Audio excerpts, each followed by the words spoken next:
Alrighty, so just a few a few announcements. If you're interested in presenting, presentations.ritsec.club, ideas.ritsec.club for some ideas. You want some free stuff, some free prizes, do some presentations, make some blog posts. If you want to sign up for the blog, go through there. Depending on how long your blog post is, you'll get more points. You have announcements, sign in if you haven't already. If you're not in the Discord, I'm sure you're probably all in the Discord by this point, I hope. The calendar, all this stuff, mailing list, follow our social medias, and everyone clap it up for the sponsors.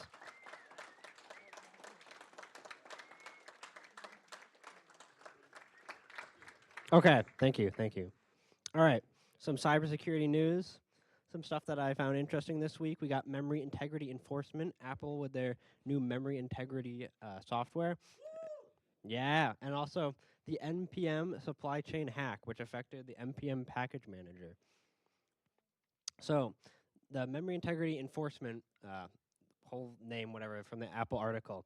So, essentially, as Apple security engineering and architecture claims, there's never been a successful widespread malware attack against iPhone. And so, Apple has some great systems in place for securing iPhone, iOS, all that. And despite that, there are still occasional incidents where threat actors, typically state actors or mercenary hackers, which are either people sponsored by other governments, like the Chinese government, or groups that are specifically paid to carry out these large-scale hacks. They can still affect very small groups, but these are very expensive attacks, which take a lot. And so, just to further strengthen their security, Apple has been working on this memory integrity enforcement system, which will essentially target buffer overflows and use after free exploits, which are these very specific exploits that use memory essentially to carry things out. So just some diagrams that they went over talking about how it worked, which I found pretty interesting. In the top left, there's an out of bounds request. So if you don't know anything about it, about how buffer overflow attacks work, essentially you will write something to memory, and if you go over the buffer size, which is like a size for how much stuff, if you have a string, for example, and you're fitting it in somewhere, and you go over the size, if it's not properly handled, you can go essentially out of the memory region into somewhere else. And so attackers can use that to execute stuff, affect other areas, and essentially they set up this tagging system where it's like certain memory areas are allocated with special tags, and if you try and go out of that region, it will essentially block it because the tags don't match. In the bottom left example, after you free that memory, so you have memory, and then at one point you may say, I don't want to use this memory anymore, and so that can be collected. They have it so that the tags will properly change, so if you had something that lingered afterwards and tried to access that same region, it would also be blocked.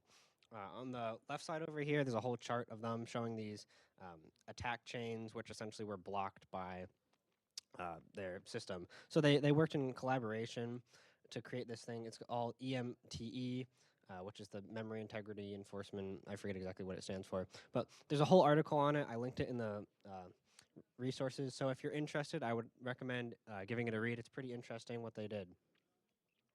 Next up, the NPM supply chain hack.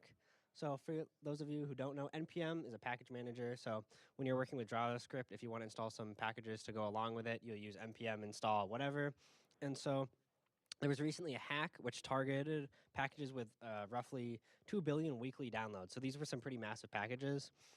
Essentially what happened, let me skip to where it is.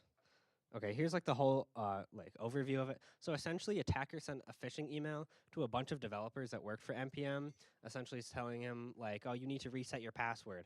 And one of these developers actually ended up falling for it, and so they ended up stealing the credentials and the 2FA token from this developer, and using that, they were able to push essentially malicious code to NPM packages, which then people will go and download, and then through that, they had some malware, which was essentially trying to scrape for crypto and then try and steal money from that. So that's the whole walkthrough of the whole thing.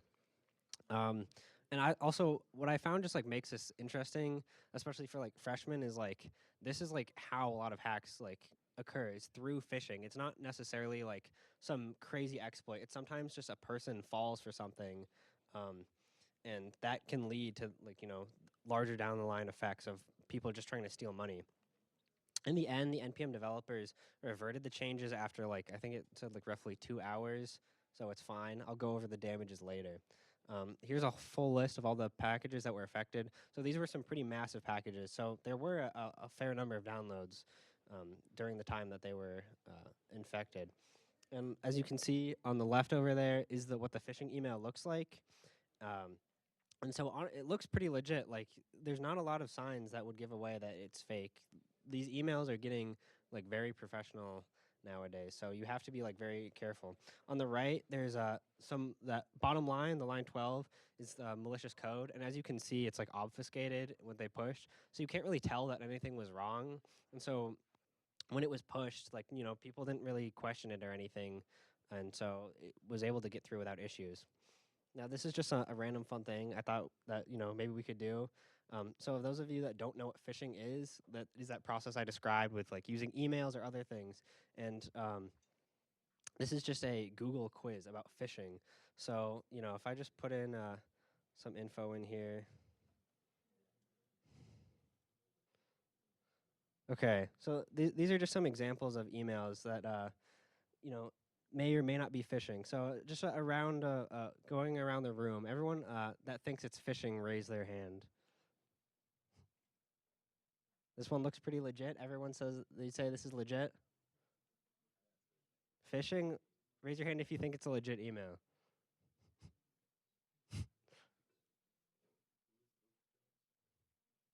Unsure.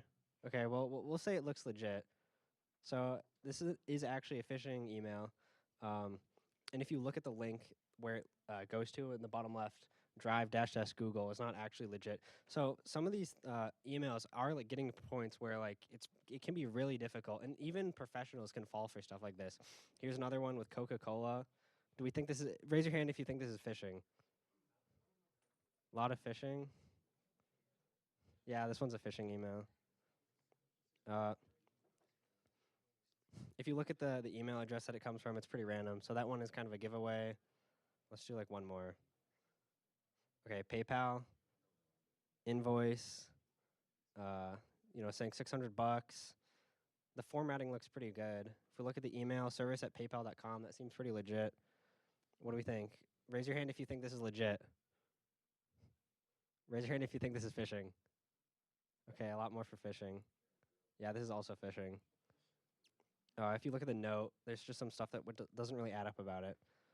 So yeah, you can. I put a link to this at the end, but this is just a sort of fun thing to go through and look at phishing. And it's just kind of crazy how far they've come with phishing emails and how it can affect even professionals in the field.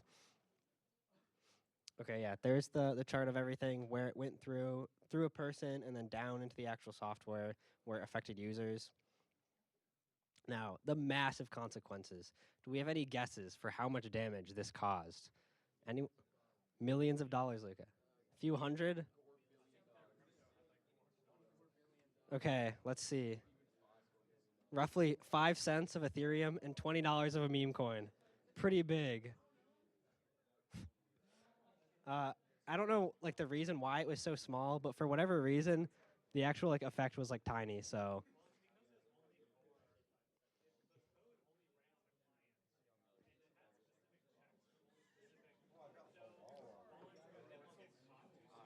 okay, yeah. So there may have been some reasons.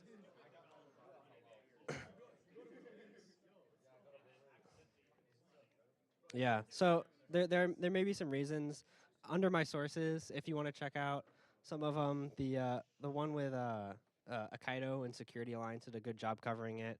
Also, there's a video, the largest supply chain hack, whatever, by John Hammond, which is a great one out, a great video that I'd recommend checking out, where he goes more into detail of what happened, why it didn't really succeed, all that. So, all right, now for the actual research. Without further ado, James Gill with Ford Internals.